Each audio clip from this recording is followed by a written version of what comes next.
I know you're out there. I can feel you now. I know that you're afraid. You're afraid of us. You're afraid of change. I don't know the future. I didn't come here to tell you how this is going to end. I came here to tell you how it's going to begin. I'm going to hang up this phone, and then I'm going to show these people what you don't want them to see. I'm going to show them a world without you.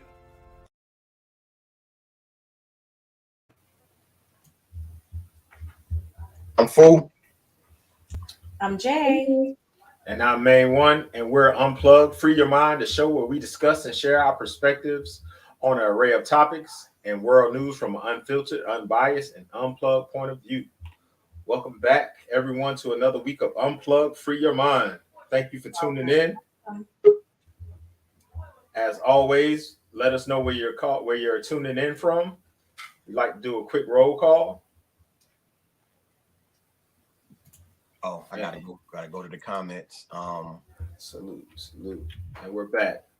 I wanna apologize to everybody. This might be the show I got my head down the most. So I'm gonna be sending out messages and stuff like that. So as a result of me even making that statement to you, let me give y'all the rundown of what happened Monday. I played in my tournament after my first win, and I kindly came in last place. But when you play in these tournaments, it's a certain amount of people in your flight. So in this particular flight, it was 8 people. And the only reason why I came in last place out of 8 was because on the next to last hole, I ended up getting a 9. So that big number messed me. I was shot 91. I didn't play bad.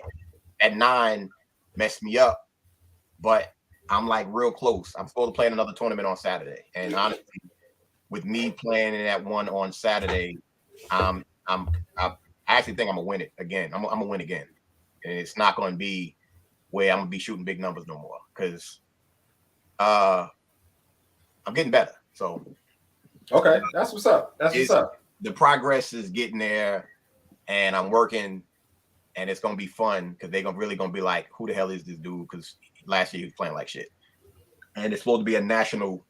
The big tournament of the year, the last one is going to be in fucking Oregon. Oh, wow. And August 28th to the 31st is 4 days. So we playing like we pros, 4 days of golf. So I'm working on that now, and that tournament costs $900. So obviously I'm looking for another sponsor because I can't pay for that shit. That's a lot of money for that tournament, and I ain't talking about flight. I ain't talking about getting out there and all of that. So that's the hustle right now. But believe me, I'm gonna kick their ass. I'm about to do my damn thing. And let me mute myself. Y'all can go ahead and say something. Let me say something on Clubhouse real quick.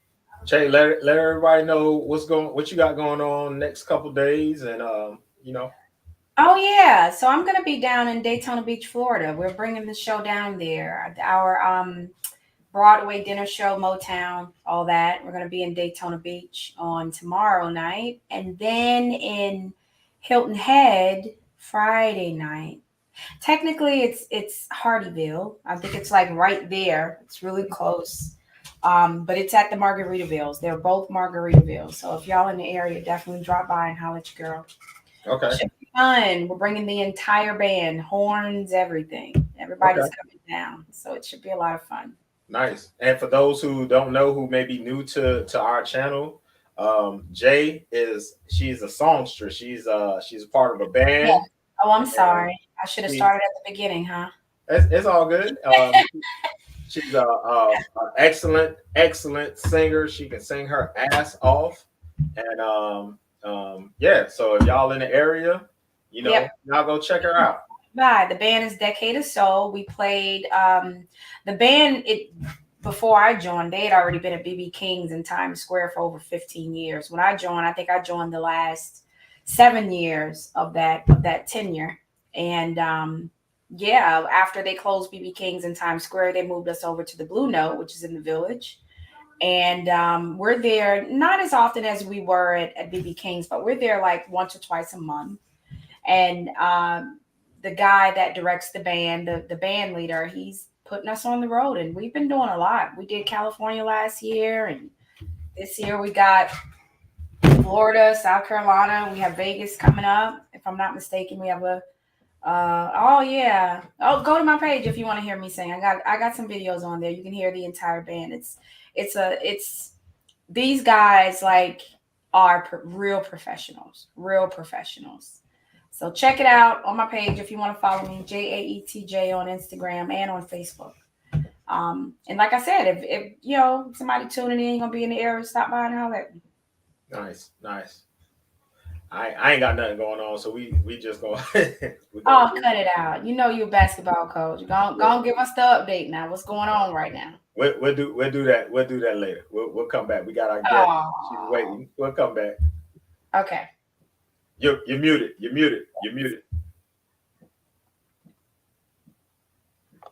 Don't forget, everybody, first and foremost, if you're tuning in, right now I can see that there's 14 people watching as we speak.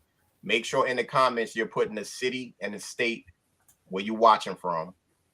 And also, please make sure you are sharing this video.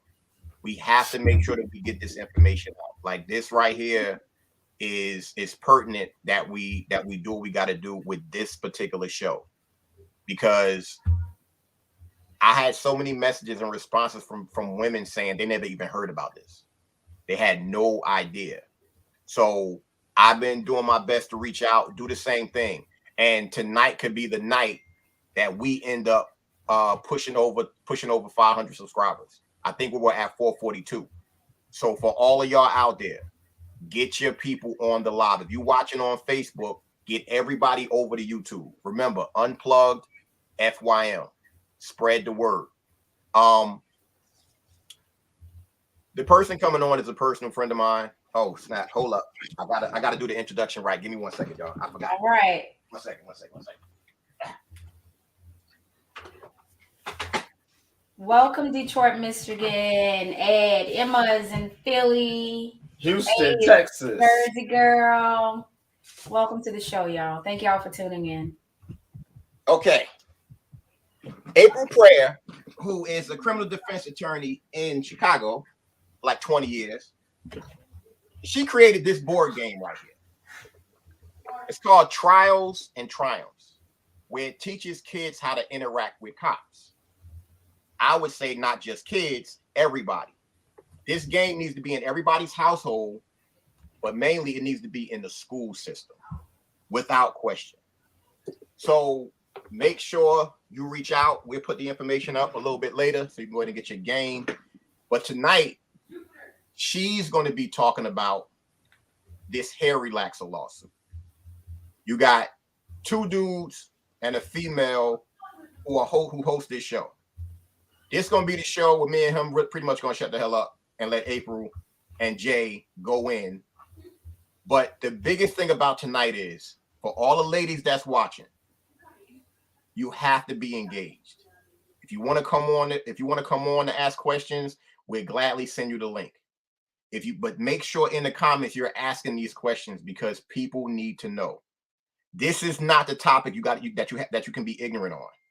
Once you get this information, pass it on, because this is something that has been affecting our community forever, and it was strategically done. So without further ado, I want to bring April Preyar Esquire on with one of the prettiest smiles I've seen in my life, aka Colgate. Hello. I swear I'm a hire Fu to be my PR person. I love it. Thank you. Thanks for shouting out the game too. Always. How y'all doing? Look at the neck there. Look at that shit blinging. Damn.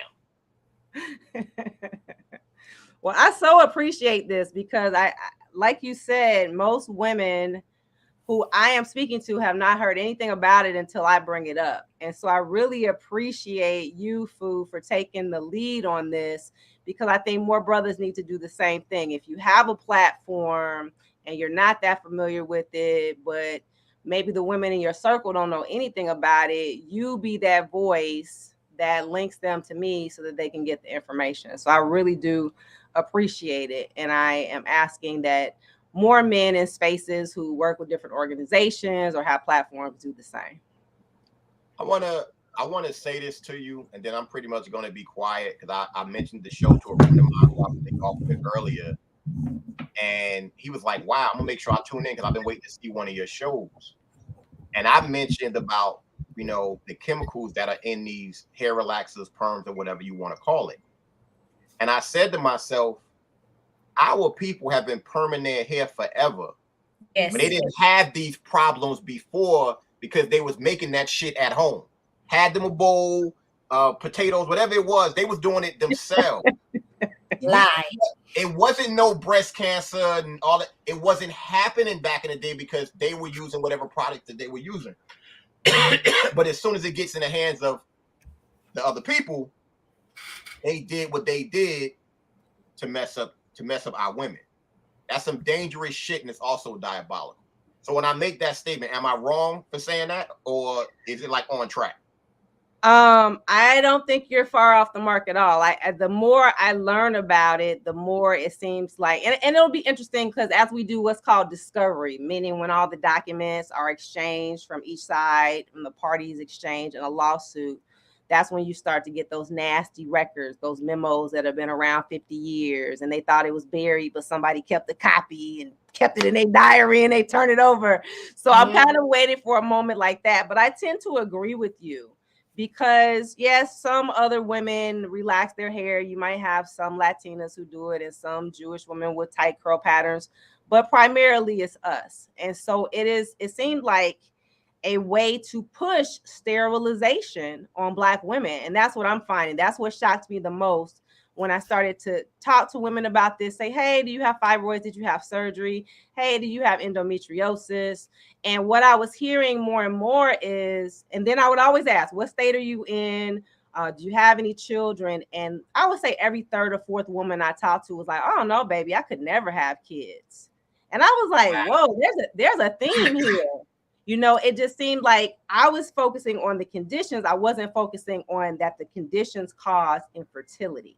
And so many women were like, oh, no, I had a hysterectomy at 32, or I had one at 36, or no, my endometriosis was too bad to ever have children. Oh, no, baby, I don't have any kids. Because a lot of these women I was speaking to initially were in their 60s.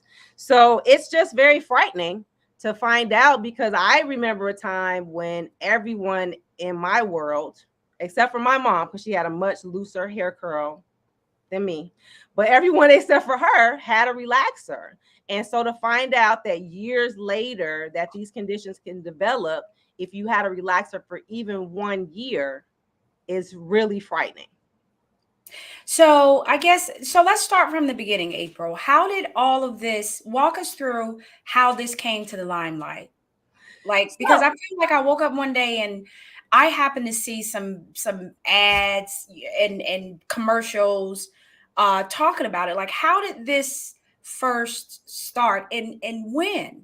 Because I'm just not, and I don't watch a lot of TV, and I'm not always paying attention to ads, but just walk us through how all of this came to the light. So what happened is October 17th of 2020, so just 3-4 months ago, a study was released by the National Health Institute. But get this, the study had been going on for 11 years. So they had been following women, 34,000 women for 11 years of all races.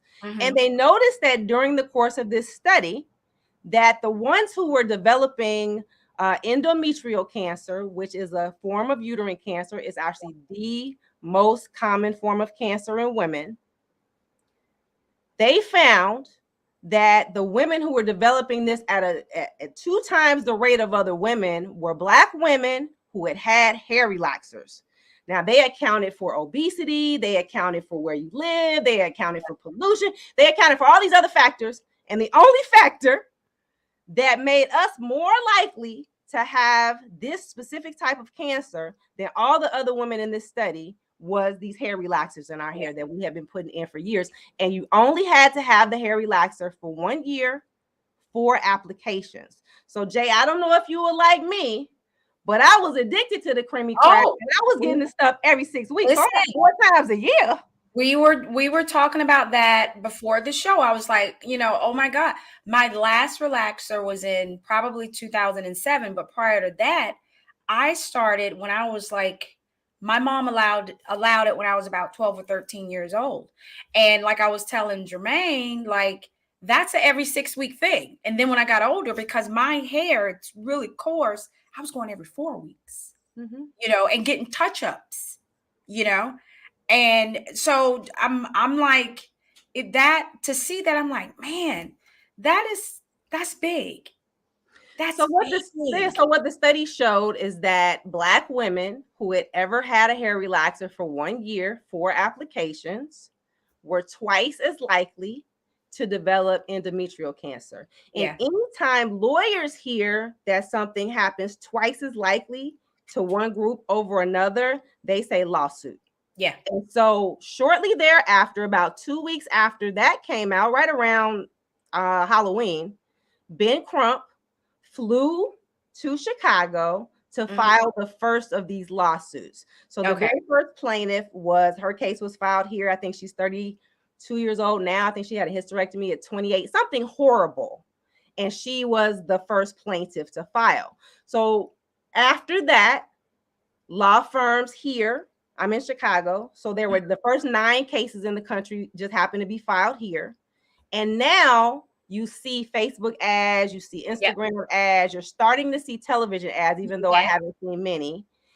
And firms across the country in every state in the United States are going to start filing these lawsuits. And they're going to start advertising, and they're going to start wooing Black women to their firm. And everybody will have slightly different criteria for what they are looking for in a plaintiff. But essentially, any Black woman who had a relaxer, who later developed fibroids and had surgery, a myomectomy or a hysterectomy, or both. I'm finding women. I talked to one woman, she had 7 surgeries. I said, Lord have mercy. Endometrial cancer, ovarian cancer, or endometriosis. And so a woman with any of those 4 conditions who previously had a relaxer can file suit. Now, keep this in mind. I have women who have heard about this from me maybe a few weeks ago, and they didn't come forward, and they said, well, April, I can't prove that the relaxer caused this condition, but I had a relaxer and I had this condition. And I said, well, you don't have to prove it. That's not your job. That's the job of the medical experts who we hire to look at your individual case, see how long you had a relaxer, when these conditions developed, for them to do the research on your individual case and connect the dots. Could you speak on specifically the chemical that they are most concerned in relaxers that may be causing this? So it's a group of chemicals called phthalates, and it's spelled kind of weird. It's like PHTH. Okay. I always get it wrong. But anyway, it's phthalates. And phthalates are a group of chemicals that are found in all hair relaxers, and they are in the plastics family. And so what happens is this specific type of chemicals in the plastics family are endocrine disruptors. What does that mean? That means that they go in and they make your hormones go crazy. And so even though you're putting it on your head, it goes into your pores. Yeah. Especially if you have a scalp sore from getting burned, goes into your pores, into your bloodstream, and then eventually attacks your hormones. And then you'll have overgrowths in your reproductive organs, whether those are fibroids, whether that ends up being cancerous cells, etc. So that's how it works. It's a group of chemicals called phthalates. And so normally when I do these, I am doing presentations with a doctor so she can handle all the medical conditions, and with a cosmetologist so she can speak to the science behind the different chemical relaxers. But what I've learned from her is that there's very little difference between lie and no lie. Like, that's the lie. There really isn't much of a difference, because it has to be the same chemical in order to break down your curl and make it straight. And so that chemical is going to be found in every single type of relaxer, regardless of who's manufacturing it. And so would it be true that this would be the same for like Caucasian women, Hispanic women? Because I think they get a certain different type of relaxers. Like, You know, like I've heard that they do certain relaxers and it makes their hair curly. Is this the same chemicals found in what they're using as well? Like, are they inclusive to this lawsuit? No, they're not included. So I know. So we use the terms perm interchangeably. Like when we say perm, meaning Black people say perm, we're talking about a relaxer. When they say perm, they generally mean a curly perm that it has a curl. And so no, these are separate. There are a small group of white women, usually with really tight hair textures, who use our relaxers, and they are also at this point not included because the study didn't look at them. The study looked at us versus other women and how these hair relaxers were affecting our bodies. So that's not to say there aren't some firms who might be taking those cases, but I think it would be difficult because there's no study exactly speaking for that. Hey, April, let me ask you a question. So your firm is doing, so you have all these different firms that are associated with this lawsuit. Am I correct? Yes. So do y'all coordinate? Do y'all talk to each other? Is there any coordination between it? Because I would think with all these hands in it, it can get watered down. You know what I mean? Like, okay, here go another one. Like, you know, almost like the Cosby situation. Like, oh, here come another one. Here come another one. So do y'all like cooperate with each other and things of that nature? Yeah. So honestly, I'm new to this too. This is like Fu said, I'm a criminal defense attorney. So I was approached by a firm in order to help them get the word out about this. And so what I have found is, so when you have cases like this, or you have like the Roundup, the fertilizer case that causes cancer, or the E-Shore case, which was a birth control device that like ripped up women's organs and they had to have multiple surgeries. When you have cases like that and you have thousands of people filing from all over the country, what happens is the courts very quickly say, hey, we ain't gonna have 15 different judges ruling on these motions because they might be ruling 15 different ways. We're gonna have everybody land in one courtroom in front of one judge. So that's gonna be the first step. They're actually doing that the 26th of this month. They're going to decide where this case is going to end up. And there are a few different options. It might end up here in Illinois. It might end up in New York. I think they're also looking at Texas and maybe Florida. So we'll find out on the 26th where the case ends up. And that way, one judge will be considering all the motions that involve fibroids, all the hearings that involve endometrial cancer, and hearing the various experts. And that way, the advantage is we all benefit from one another because the science is going to continue to evolve as the case goes on. And that way you're not having one judge rule one way in Texas and one rule some different way in Alaska. Okay. And then so we can benefit from the rulings of other experts instead of everybody having to reinvent the wheel. Makes sense. I want to put something out there for people. I don't know if she's watching because she said she was going to be traveling on business, but the young lady who braids my hair while I'm down here in Atlanta or whatever, she's a cosmetologist, and she taught classes over at I think over at Spelman or something like that, and she would speak, and she said, and mind you, I'm gonna tell y'all where my mind went as soon as she said it. She said, if you're not supposed to get a perm while you're pregnant, why would you even get it after you're pregnant? So that made my mind think and say, if you're not supposed to stand in front of a microwave when you're pregnant, why are you still using a microwave? Like, people don't correlate certain things because they just live in the now. They don't move like past that. And that's very, very, she broke it down about having gloves on when you do it and you shouldn't have to worry about it. It was a lot. It was a lot to it. And I think if more people knew this, if they understood it, they wouldn't be doing it. Jermaine sent me a video. This was weeks ago. He was like, he wanted to smack the hell out that person who did it, where a mother had permed her son's hair. And he was a little boy. And we both was like, what the fuck? That don't make no sense. Like, they be doing shit thinking it's cute. It's not cute. It's dangerous. And you doing that to somebody young, ain't no telling the damage that might have done. And as far as women, like April, you kind of messed me up when you said, I've heard that too. Like, you had a lot of women that said, I've never been able to have kids. Yeah. I wonder why. A lot of them have said that. Yeah, that's what blew me away. Like I wasn't expecting that. I'm just, gathering data. How many people have had surgery? What have you had surgery for? What conditions do you have? That shocked me, hearing how many were infertile. And what else shocked me is how young girls were. So Jay said she was 12 or 13. I was 11. Somebody sent me a video last week of a 2-year-old girl getting a relaxer put in her hair. What? But the average woman who I'm talking to started at the age of 6. Wow. I've talked to ones who got it as young as 4. And I mean, that's the whole story behind that about, this indoctrination that our hair is bad and that it's nappy and that it's dirty and that it's unkept. And, and you can even look at the ruling on the Crown Act recently, where in 32 states, our hair in the state that mine is right now and the way foods looks right now would not be protected if we walked into a job.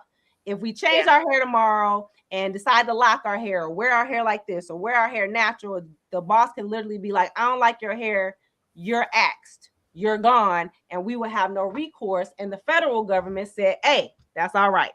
U.S. Senate said, all right, but why? Because they're probably in bed with the hair care companies. Like, because why else? I keep saying, why else would a white senator, a white 77-year-old male senator, care how Tamika is wearing her hair in Georgia? Like, it does not make any sense to me if he lives in Rhode Island. Well, because they're probably going hand in hand. So but that's a whole other discussion. But because the Crown Act didn't pass, more people are going to feel inclined to have to wear their hair in a straightened form as opposed to its natural state in order to make sure they can feed their kids. Wow. If y'all gonna get a perm, talk to your great grandmother and find out about them potatoes and whatever the hell that shit was. Whatever that shit was that they was doing. Well, not to be funny. I mean, that's a good point. But who created the perm? I know Garrett Morgan. I think he did something with the perm, if I'm not mistaken. Correct me if I'm wrong. What's the history of perm for our hair?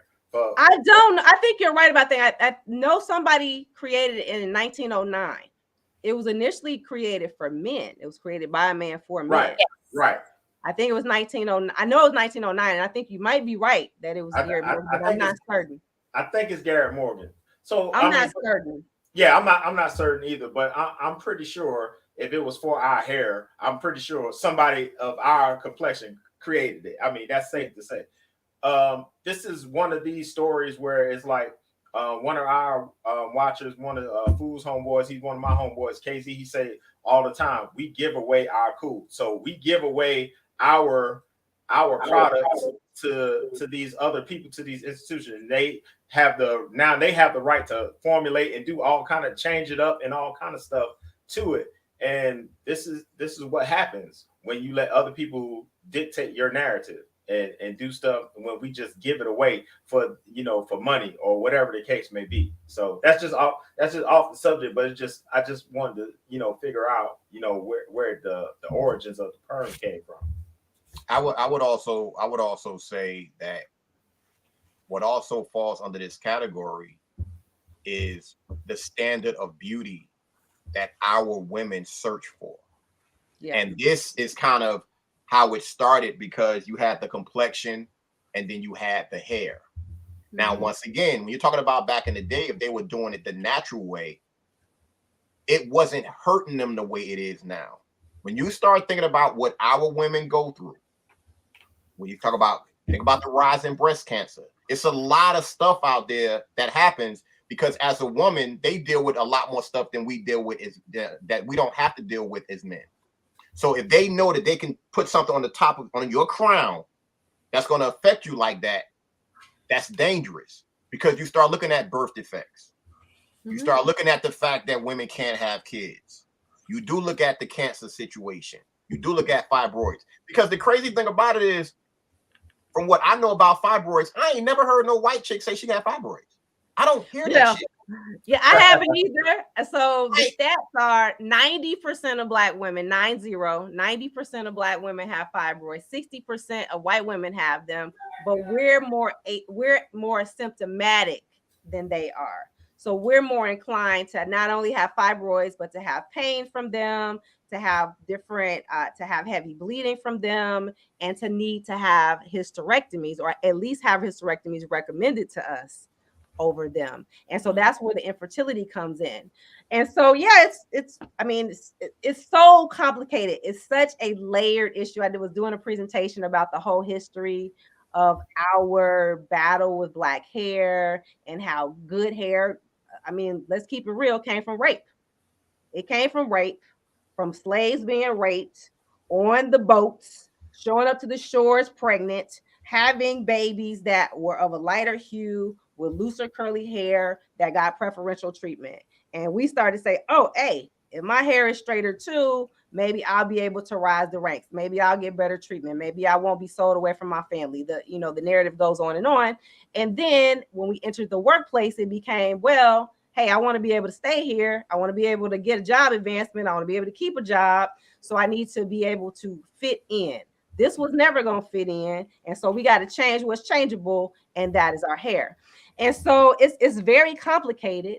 And, it plays out in romantic relationships. It plays out in the workplace. I mean, there's so many layers to it. But right now, because we've been doing this for decades, it's harming our bodies. And I would be remiss if I didn't give out the link for women to be able to go and to participate in the lawsuit. So let me say this first. This is not a class action lawsuit. A lot of people have been saying that. Class action where you get $2 and you get $300 from Facebook, or you get $2 from Chase Bank. This isn't that. These are individual personal injury lawsuits. Just like if you got into a car accident, that's a personal injury lawsuit. They sit down and examine your medical records and how long you went to physical therapy and all that stuff. This is like that. Only there are thousands of them all being filed against the same companies. So in order to participate in that, to find out if you're eligible, go to hairrelaxerharm.com, hairrelaxerharm.com.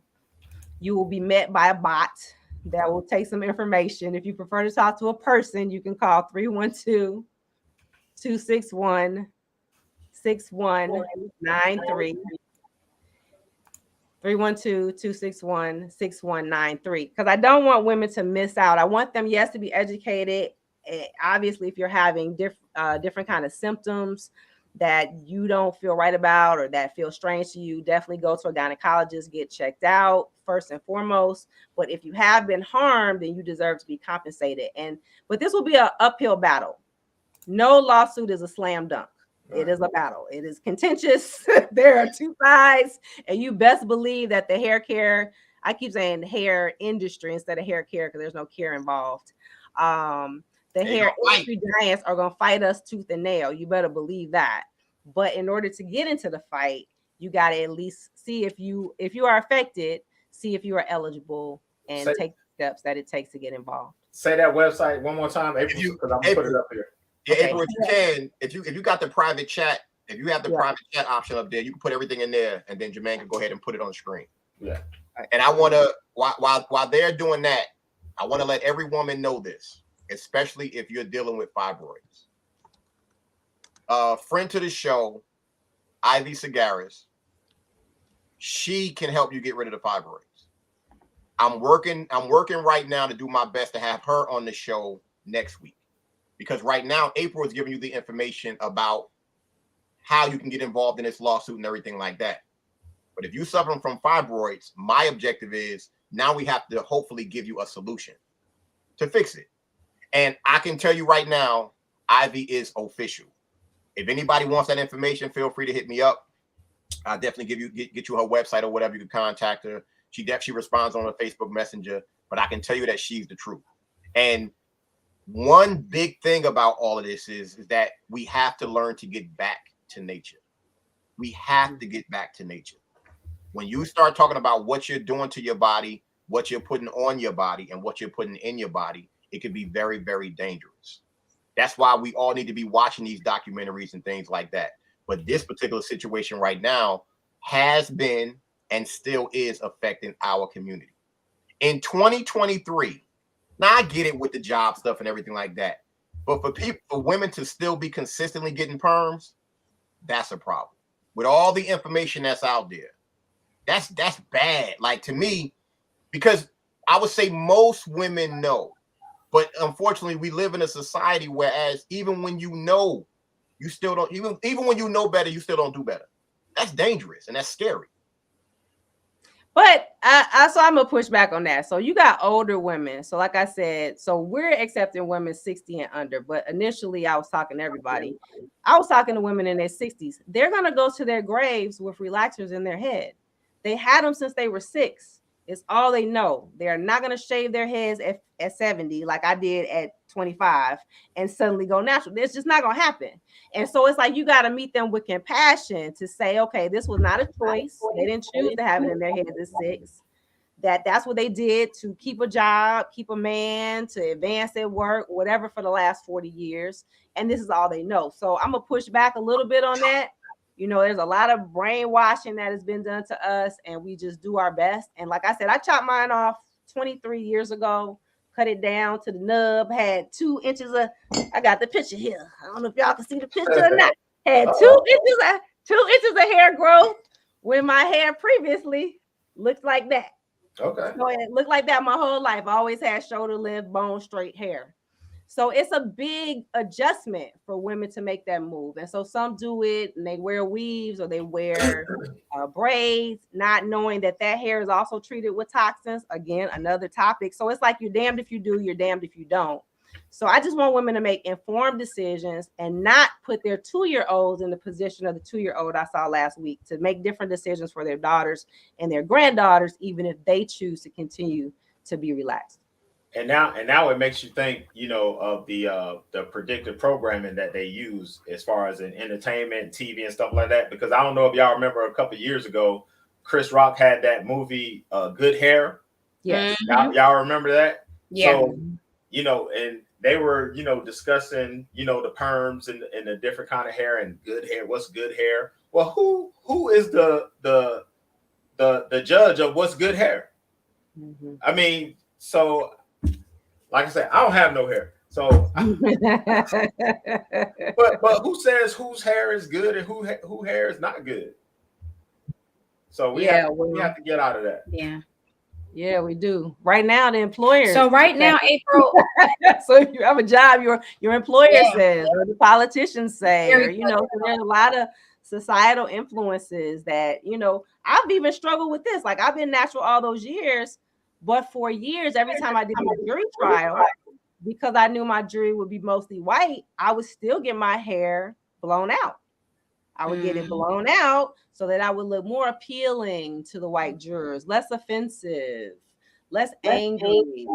And so, and I just recently let go of that. And I was natural the whole time. So there's a lot of societal pressure to really not offend white folk, to be perfectly honest. So April, are there any implications right now for relaxer companies? Like, is there anything that's on their radar as far as warnings, or are there any implications right now, or are we so early in this research and study gathering data and in the lawsuit that they don't have to do anything right now? That's a great question. And so that was one of the things I found out in the last few weeks since I've been involved with this, is that the FDA, look it up, go to their website. Mm-hmm. The FDA has 0 requirements for any personal care body item that is sold, body product that is sold. So lotions, skincare, hair care, and makeup. 70% of everything that's sold is to Black women that's marketed to us is toxic. 70%. Wow. And so there are no requirements. There's no safety protocols that they must follow. You don't have to list all of your ingredients on your container. In fact, if you ever see the word fragrance, like you'll see all these terms that you don't understand, and the last word will be fragrance. Mm-hmm. Fragrance is the catch-all for all the bad stuff that they didn't want to list on the label. Really? Yes. So fragrance could be formaldehyde. Fragrance could be antifreeze. Fragrance could be gasoline for all we know, because they don't have to tell us, and they don't have to even list their formulations with the FDA. So it's not a thing about, it's a trade secret, so let's just list it with the FDA so that our individual, you know, people out here don't know what our formula is so that they don't compete with us. No, they don't have to list it anywhere. They don't have to test any of it. They could literally have a product that they've never tested on a human on a dog, on a squirrel, and they can be selling it in the world with no repercussions from the FDA. So to answer your question, no, there are no warning labels. They don't have to put anything on there. Hopefully that will come as a result of the lawsuit. Yeah. Hopefully there will be some legislation that comes down the pike. But right now, there's no requirements. The only requirement is that it is, quote, not, what did they say? That your labels are truthful and not misleading. Okay. So it's an honor system. We trust you not to deceive the consumer, and if you do, well, I guess you better sue them. And I want to reiterate that every lady out there right now, if you want to come on and ask April a question directly, just let us know when we're sending you the link. You could also put the question in the chat, and we'll go ahead and read it out. And if anybody wants to come on and tell their personal story, because I know for a fact that with something like this, it's very personable to a lot of women. And I would think that they don't want to put that out there. But what I would say to every woman out there is this: each and every one of us have a story, and you never know what kind of life you can affect when you tell your story. That's the big thing, because so many people, they hold back. They feel embarrassed, this, that, whatever. But every single person has a voice, and you'll be surprised at how one person's story can touch you, and then that trickles on. That's how powerful things can move, because word of mouth is undefeated. Word of mouth is literally undefeated. And that's where we have to get to right now. And you have somebody on right now who's as informed as anybody as far as involved in this lawsuit. I was actually going to, I meant to ask you, April, did you have any of the, I guess, doctors or researchers or anything that you might have wanted to get on tonight, so that they could have had some questions asked to them too? Oh, no, I didn't have them like ready to go. So I've been in talks with a chemist, and then I've been touring with Dr. Goldie. She was in WV too. So Dr. Goldie and I have reunited, and we're doing like a whole tour. And so that's what we're, the three of us, and there's a cosmetologist who's been presenting with us as well. So I just wanted to say this about the story. So I have to say that Black women are so brave. Because so on Thanksgiving Day, I put up my first video talking about this. And when I tell you my notifications rang nonstop all through the night for the next 10 days, I had to turn my notifications off on my phone because all these women were coming forward. And then when I would talk to them, they would very freely tell me, oh, I had this surgery, or my baby was stillborn, or I can't have any kids, or my baby was born attached to the fibroid, just all these awful stories. But when I say the disturbing part was, it was said with no emotion. It was said like I was telling you, I went and washed my car today, and then I went grocery shopping, and then I picked my baby up from school. It was said like we're so used to the trauma that we can't even process the trauma. Yes. And I mean, I was talking to hundreds of women. So either in Messenger, through text, or on the telephone, it was the same thing. Oh yeah, baby, I had 5 surgeries. Yeah, I can't have no babies. Like, just like they are rattling off a recipe. And I'm just like, so what do we do with that? Like, what do we do with all this trauma that was done to us?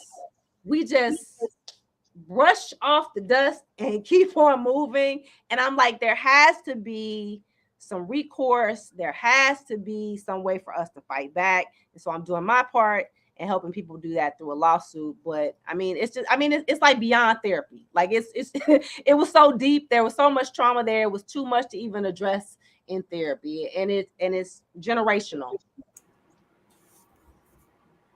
You muted, May. Just to piggyback off of what you were saying, I was having a conversation with a friend of mine, and not on this subject, but we were talking about trauma, and we were talking about how, you know, our parents and their parents, as a parent, because I have kids, as a parent, I can only give my kids what I have in my toolbox. Our parents could only give us what they had in their toolbox, and their parents could only give. So we've passed down this, oh, it'll be okay, just move on. Suck it up, it'll be okay. And we've normalized this trauma that we've experienced from years, and it's been passed down.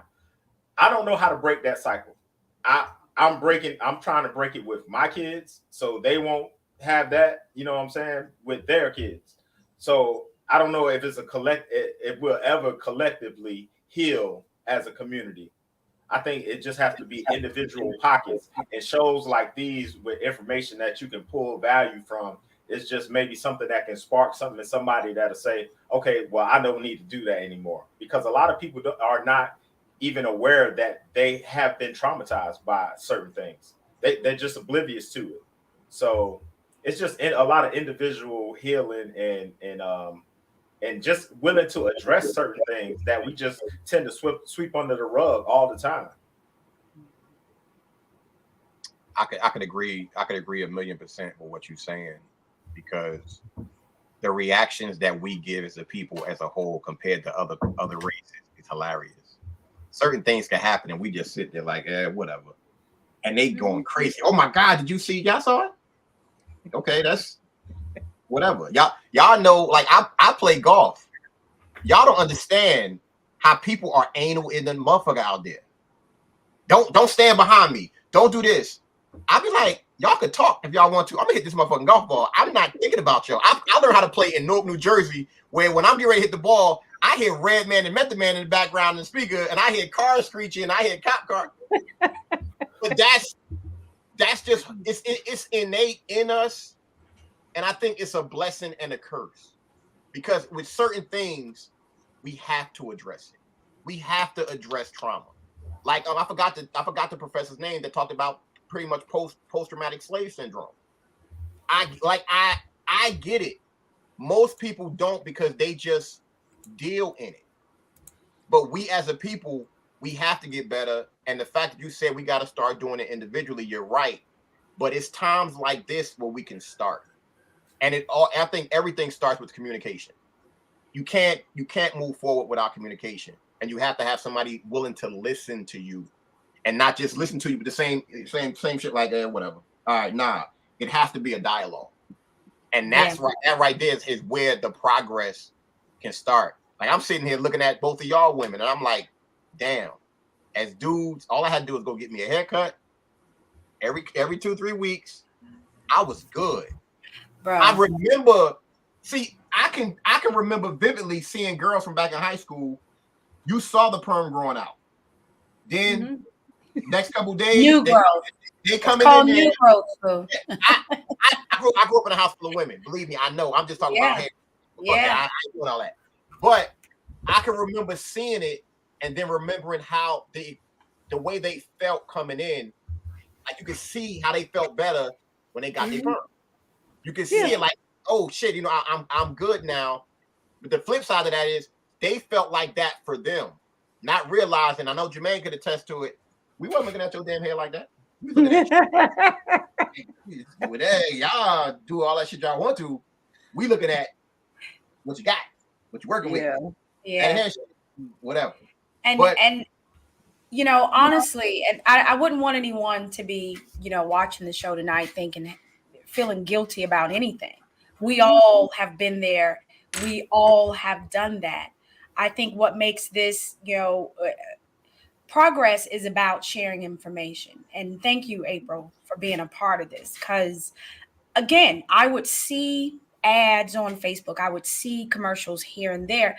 Didn't sink in. I didn't think it really applied because I don't get perms anymore. But now when I, sit and think about it, and when I knew that you were coming on the show tonight, I decided to do my own little research, and I'm like, I'm affected by this. I'm just like everybody who's probably watching tonight who had done it for years. And who's to say certain conditions that I've been through didn't contribute to that? Who knows? So listen, we're providing, like right now, scrolling at the bottom of the screen to see, I guess now if they go to this website, they can actually sign up to be a part of this lawsuit. Yeah, and I want to be clear about, I want to be clear about what conditions this firm is accepting, because like I said, it's going to vary some. It's going to vary some. So we are looking for women who are 60 and under, who had a relaxer for at least 5 years, who have fibroids and had surgery, have endometriosis, have endometrial cancer, or ovarian cancer. So for all of that, had. If you beat it, that's wonderful. you can still be a part of the lawsuit. If you no longer have a relaxer, you can still be a part of the lawsuit. If you still have a relaxer, you can, because these are all questions I'm getting. Oh, I haven't had a relaxer in 20 years. Yes, but you're still affected because you had a relaxer and then you later got a condition, because these conditions really affect quality of life. Yes. So I gotta say, I appreciate the brothers for riding with us, and not going, ooh, it's the girly parts. I can't talk about that because I get that pushback too. But so endometriosis, I have friends in high school who once a month just couldn't go to school. Like they were just bedbound because they were in so much excruciating pain. Fibroids can have you missing work. So all these women who've had multiple surgeries, yeah, you've been off work for at least 6 weeks in addition to the healing that you had to do. So they have a significant impact on your quality of life. And so I just need women with those 4 conditions to be aware that you are eligible to participate in the lawsuit. And again, we're looking for women under 60 who are affected. And I also think that and this opens the door for us to have conversations about healthcare in this country, especially to privileged people and you know, people of our complexion who don't have healthcare, and they go to these doctors, and some of them are guilty of only knowing what they know, and they don't know anything outside of, hey, you need to get a hysterectomy, and they don't know to turn to alternative medicine and stuff like that. But then you have some out there who are just doing that shit just to damn do it, just because of who you are and what you look like. So we need to have a conversation about how the medical industry treats our women as well, and have been treating them for years. Yeah. As far as if you get if a doctor, how many black women have C-sections, and the doctor say, oh, you got to have a C-section. Well, we don't know that doctor is getting a kickback from the insurance company for every C-section he has. Well, as a matter, it just makes you think, well, damn, I had a C-section. Did I really need to have a C-section, or was it an emergency? So it started making you think about all this other stuff that's been going on. And it kind of pisses me off, because I be on my horse with this government. I'm so sick of this government to the point where I'm ready to go somewhere. Well, I'm gonna throw this number out there because it stunned me. Dr. Goldie shared this with me. 90 Black women die of all cancers at a 90% higher rate than all other women. Wow. And so all the things that you just said get thrown into that. We seek medical care late. We don't have medical insurance. When we go seek medical care, they don't take us seriously. They say, oh, you got a stomach ache, go home. And then you find out that it was much worse than that. So all those things that you just said, they don't believe us when we say we're in pain. They think we're looking for narcotics. I mean, the list goes on. And for all those reasons, that's why this lawsuit's even more important, to make the women who are battling these conditions or who are survivors of these conditions to be able to seek compensation for the big boys who are billionaires. Hair care is $1.6 billion business. Yes. And they're making money off of us hand over fist every year. And we're paying for it with our bodies. Yeah, absolutely. Absolutely. Based on what we've been talking about, everybody, April is touching on the hair relaxer aspect of this. There's also other factors when it comes to beauty where you're harming yourself. I've said this on previous podcasts. Go on HBO Max and watch the documentary Not So Pretty. If you watch that documentary, it will open up your eyes to a lot. And in my personal opinion, because I'm the same way, I don't fuck with this government like that. When you start looking at things, it's not just coincidences. It's not. They are strategically doing certain things to hurt you. And they put it out there where everything is so great and so grand and so convenient that you overlook the dangers of what it's doing to you. There's a reason why all of a sudden your body ain't acting the same. What did you change? What have you been doing? What are you doing to change it back? But these aren't the conversations that people have because they laser focused on life. You can't live your life if your ass ain't here. I hate to see women. I mean, it hurts my heart to see women going through what they go through, because y'all go through so y'all already got to deal with family shit, whatever, and then got to deal with something like that as far as your health. Yeah. That they don't care about. Nah. And like we keep saying, all we got is us. So the only way to be able to get the information out the right way is like this, because this ain't gonna be on mainstream media.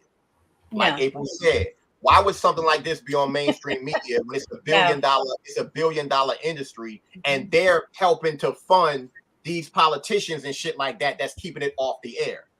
The hair care industry, and this is without me even knowing the facts. I'm pretty sure they're one of the biggest lobbyists in Washington.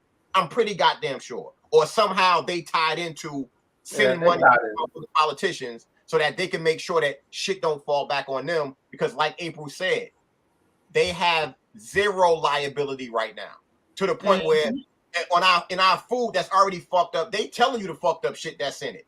The hair care industry, they ain't got no rules. They can tell you anything and you have to accept it. So to me, it plays into, if you ain't doing it yourself, don't trust it. Especially when you start talking about your health. I'm sorry. And with something like this, you got the perms or hair relaxers or whatever on your crown.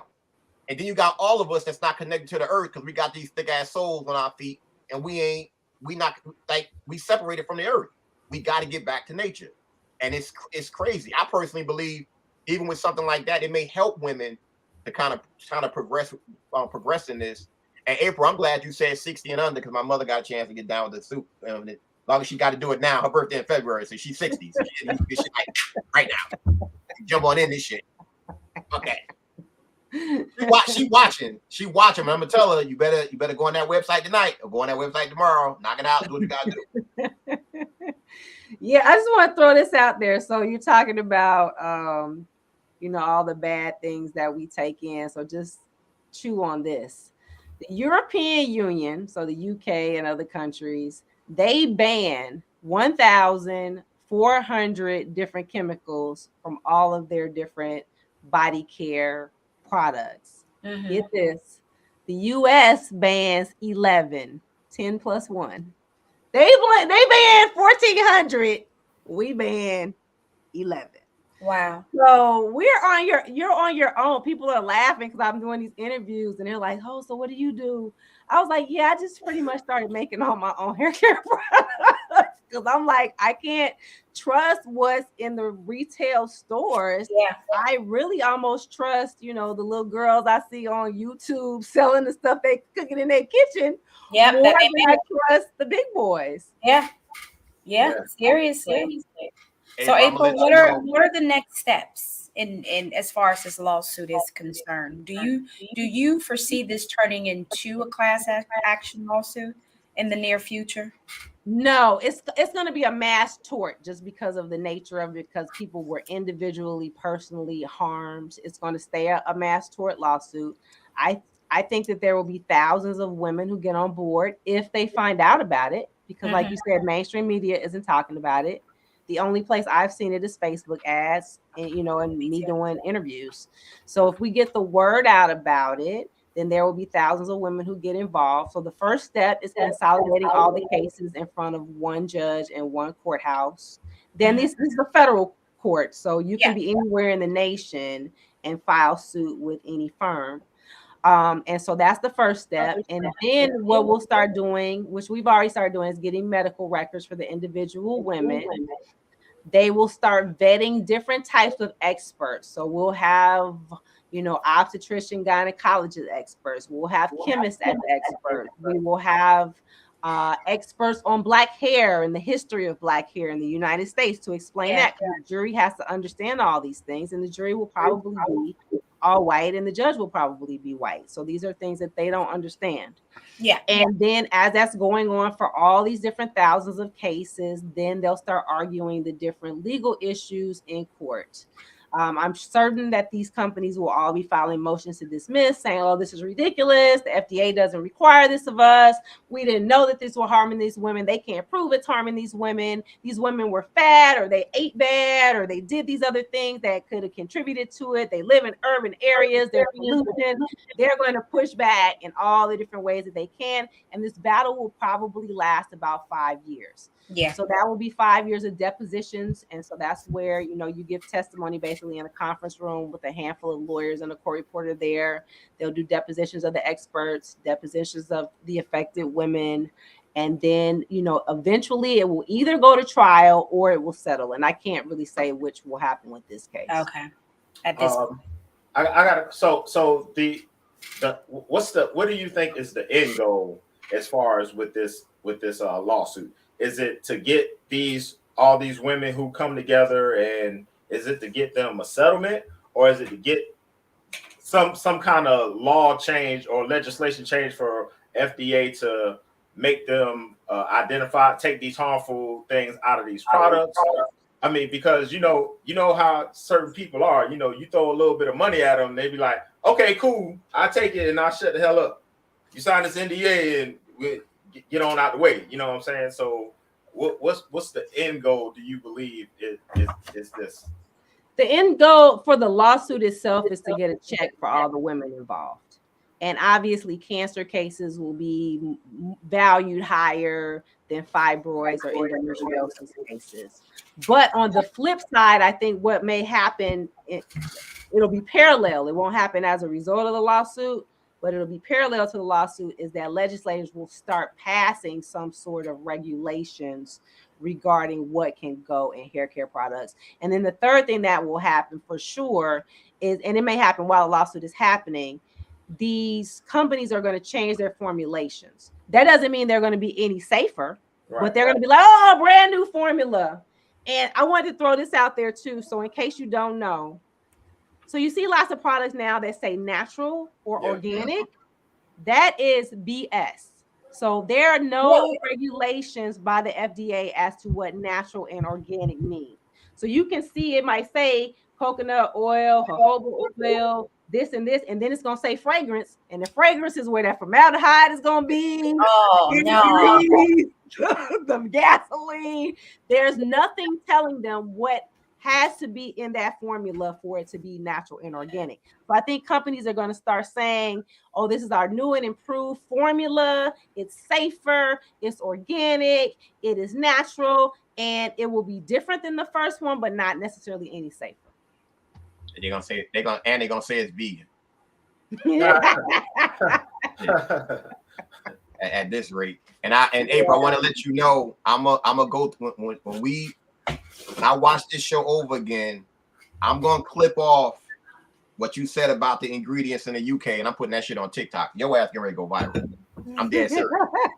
I'm definitely, because people need to hear that. There's a reason why when you leave out this country and you get certain things, it don't taste the same, and it tastes better because they're not putting the same stuff in it. I can attest to that because when I went to Dubai, I was looking like, is that beef bacon? Nah, they ain't got beef bacon in Dubai. And come to find out, they called it veal bacon. But when I bit into it, it wasn't salty. Mm-hmm. Over here, beef bacon salty as hell. And I was like, oh, this the difference. There's no preservatives for what I ate over there. And it's the same with Doritos are different. Hell, the fast food is different. I just saw the other day molten copper. Like that shit was like lava. They poured that shit on a Big Mac. My hand to God, they poured this shit on a Big Mac, and the Big Mac was standing tall and did not melt at all. Wow. That shit, I was looking like, oh my, the bread and everything. The shit was scary. When he took the bread off and he poured that, I'm talking about molten copper on this meat. The meat, man, that shit was like this. It was literally like just rubbing off of it like it was nothing, like it was waterproof. That's scary. That's scary as hell. Yeah. But people don't think like that. And we have to start demanding better. You know, for Jermaine to even ask that question, it's like at the very least, the natural hair, what you called it again, the Crown Act. At the very least, that's a start. That shit needs to pass because that can kind of start the process. They need to do. Matter of fact, with Kamala's monkey, with her monkey ass, she need to say something. She ain't doing something else. She need to talk about this. Is she's supposed to be a melanated woman? Say something. Use your bully pulpit to talk about that one because nobody's doing it. That's the big thing. We can hear about everything else out here. Where are the people speaking up for y'all? Well, you know what? That got very little press. When it didn't pass, it passed the House. That got a bunch of press. There are press conferences and press releases. But when it didn't pass the Senate, I was on Google, like I'm on page 4 or 5 of Google trying to find an article. They brushed that under the rug so fast, nobody wanted us to know that it didn't pass the Senate. So I hear there's a documentary coming out about it pretty soon. So it's not dying, but we do need to do our part and tell our legislators, like, hey, this doesn't work. Like, however I show up, I should be able to show up fully expressed, fully self-expressed in any job that I work in, and that includes my hair the way it naturally grows on my scalp. Well, I'm writing this shit down right now. Hashtag pass the Crown Act. Yeah. I'm writing this, and I'm gonna start doing that. I'm gonna start putting that on every post that I make. Like, it's gonna be one hashtag hair relaxer lawsuit, hashtag pass the Crown Act. And these are like motherfuckers could do crate challenges and all this other shit and everything like that. Yeah. This is where we have to start putting our energy because this is gonna be real progress. And for all the ladies out there, I understand that it's harder for y'all to do natural hair and it's gonna take more time. I totally get it. I understand it. But we want y'all around. And the only way we're going to be able to keep y'all around is if you actually do go natural. Or if you go ahead and just braid your hair and you get the grandma wig now, that the wigs that grandma used to wear back in the day, but now them shits is like, them shits nice. They're different. But do what you got to do to make sure that you take care of your health first.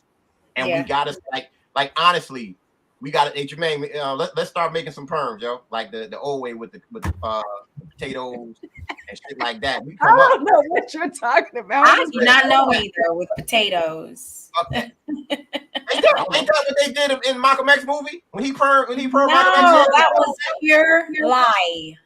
That was lie. That will burn through your legs. Yes. Yes. That was not good. Like potato. Like, what is he talking about? I'm gonna find out what the old recipe is, and we gonna come up. Fuck that. No chemicals. All natural. All natural. They're gonna straighten y'all out if you want it. Got you. No chemicals. Yeah. Well, thank you, April, for the information that you gave us, man. You really have enlightened a lot of people. Like, I'm getting a lot of messages. Like, well, you got to go back and watch it, and we have it once again, y'all. The website is right here. If you prefer to call, the number is there. You can start the process that way.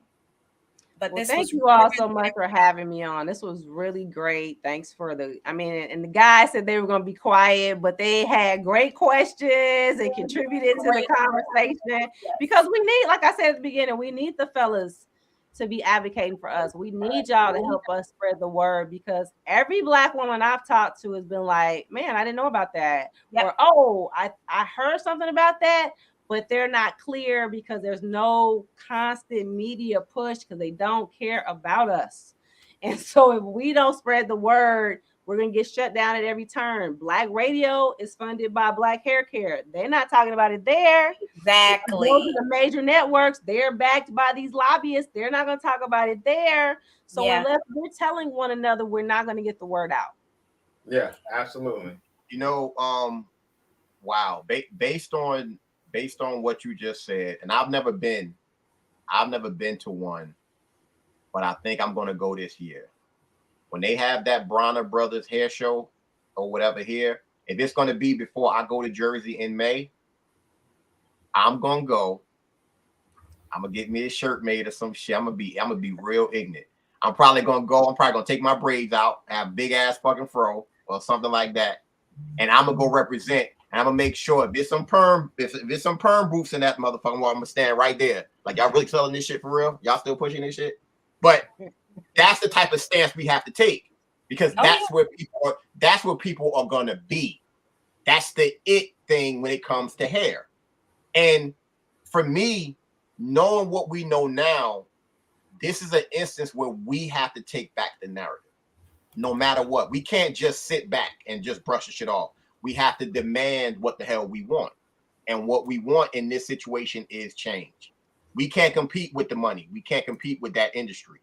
And we're going to know what we're going to deal with. Because like she said, they're going to say they changed it, but we have to force them to change it. Because if I'm not mistaken, in April, you may even know this. Most of, if not all of the perm manufacturers, ain't none of them black owned. None of them black. They got black faces on it. The name might be black, but ain't none of them black owned. And then they'll buy out. So if it's a black company, so I know Mael does not make relaxer, but Mael just recently got bought out the other day by L'Oreal or Revlon. That's what happened. So the small company, Procter & Gamble. Making the stuff in their tub. Yeah, you're right. Procter & Gamble starts making the stuff in their tub. They start to make a dent in the industry. The big boy comes in and makes them a deal they can't refuse and changes the formulation. Yeah. So that's where we're at with that. But that's what I was saying earlier about us selling our culture and just selling out for money. We don't ever think about generational stuff. We always think about this fiat currency that's going away. If people is not paying attention, it's going away. Yeah, it's going to fall. So we just automatically, when I read that article, what you just was saying about, she just sold. They just came in, but we do that to ourselves because we can shut down that perm stuff. Just don't get it. If we stop buying the bullshit that we bought, we can shut everything down. Absolutely. But we won't do it because we love the convenience of everything. We love the convenience of everything. We're on the right track because perm sales had dropped, relaxer sales had dropped by like 20%, 25% before the pandemic hit. It was on the decline. Like, you literally saw two schools of thought. You saw women with weaves who were natural underneath, or you had women who just wore their natural hair, and perms were really just dwindling. And I don't know where we're at with that now, but if we kept that trend up of saying, you know what? But April, you know why that happened? We for 2 years they was locked in the house. They said, I ain't got to see nobody, so I'm just letting my hair whatever. Now I'm back in these streets. Before the pandemic. I'm back in these streets. That's why I'm in these streets. I'm laughing because that's why the divorce rate went up, because the husband was like, oh my God, that's how your shit look for real. Oh, I was here bugging when you said that shit. Hey, after the pandemic, they were like, oh, it's hot girl summer. Slick. Yeah, you're probably right. We appreciate you. Yeah. We gonna and I'm gonna do my best to get Ivy on next week, because like we learned, problem plus solution equals opportunity. So you have so many people that will take advantage of that. In this situation, we're gonna do our best to get you the solution. Because the great thing about it is, like April said, even if you don't have it anymore, you still gonna be part of the lawsuit. Yes. So you may be suffering right now, which is, none of us want to see you suffer. But if we have a solution for you, so you don't have to deal with that anymore, and that's the good. Savvy, I don't think you want to go to the hair show with Jermaine because he ain't got no afro. That's me. That's cool. Wrong person. I'm gonna go with these braids. I'm gonna take all this motherfucker out. This shit probably gonna be like this big. But we're gonna do our best. Like, for me, I'm looking at it right now. Every post that I make from now on is gonna have hashtag hair relaxer lawsuit, hashtag pass the Crown Act, and hashtag stop buying perms. Yeah. Those gonna be my three. That I'm gonna make sure every single one of them, I'm gonna keep doing that. And see, if we start doing it collectively, like you got 4 of us on right now and 26 people watching. What if 50 people all of a sudden start using those hashtags? Now it's like, wait a minute, what are they talking about? And it starts to open up that conversation. We have to make this shit go viral. That's the only way we're going to get change, without a doubt. And look, I don't know if y'all gonna be able to get directly down with April, but she a monster in that damn courtroom. So I know shit about to get real. Like, and she natural too. Oh my God, she going in there. She might go in that motherfucker like Angela Davis. She might pick that shit out. You never know. So this is gonna be big. Like, this is definitely gonna be big. And I'm glad you even explained that to me. I thought it was gonna be like one big thing. The fact it's gonna be individual. Oh man, they have the money to pay for it, of course. But like Jermaine said, I hope people just don't take the money and then that's it. Nah. Yeah. Take that money and do something with it and affect real change. So, Absolutely. And they're not gonna be huge payouts. I mean, that's the sad part. You could have somebody who's really harmed. It's not like she's gonna walk away with $1 million. But most women I'm talking to don't even care about the money. They appreciate the acknowledgement. They appreciate knowing that there's a nexus between the two, so they can say, oh, wow, I thought that these things were bad for me. I thought it was bad that I was using this creamy crack, and now I know that it can harm me. They seem to be relieved so that they can move differently moving forward, but they're not going to be huge payouts, but it is worth it to get involved in the lawsuit just to fight back.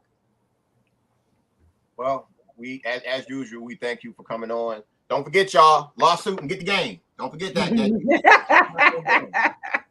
Right here. Make sure you get it. Like, thank you. I'll drop that in the chat too. Yeah. You got kids, get that game. If you're an educator, make sure you got it in the classroom. That's gonna be the next objective. So